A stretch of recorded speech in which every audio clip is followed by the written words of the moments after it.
지난 2018년 12월 10일 늦은 밤 계약직 노동자 김용균 씨가 발전소에서 홀로 작업하다 컨베이어 벨트에 끼어 사망했습니다. 그로부터 3년이 지난 오늘 다른 노동자가 비슷한 사고로 또 세상을 떠났습니다. 일하다 죽지 않게 해달라는 바람이 이루어지기에는 갈 길이 멀어 보입니다. 김철희 기자가 짚어봤습니다.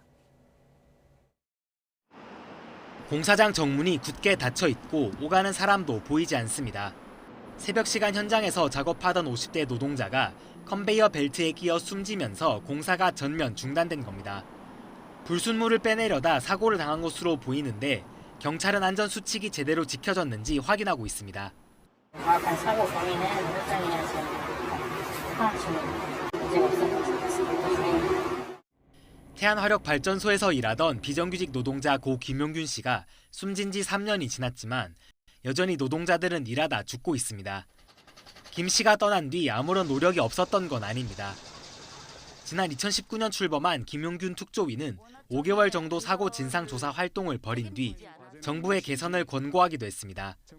심층적인 원인을 조사하기 위해서 심혈을 기울였습니다. 정규직화 등을 포함한 22개의 개선 권고안에 대해서 정부에 권고한 바가 있습니다. 하지만 여전히 아쉬운 부분이 많습니다.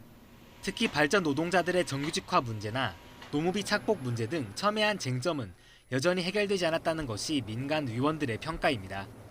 개선 방안 논의 과정에서 현장 노동자 목소리를 직접 들으려는 노력이 부족했다는 지적도 나옵니다.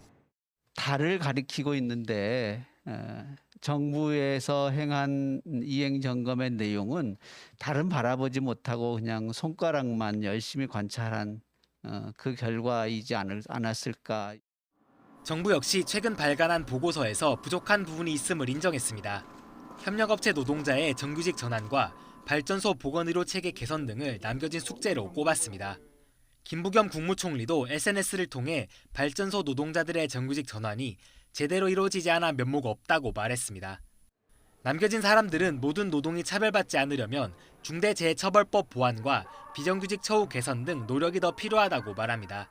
사람은 누구나 실수하는 게 당연한 거고, 그래서 실수해도 안전하게 일할 수 있도록 만들어야 된다고 생각해요, 저는.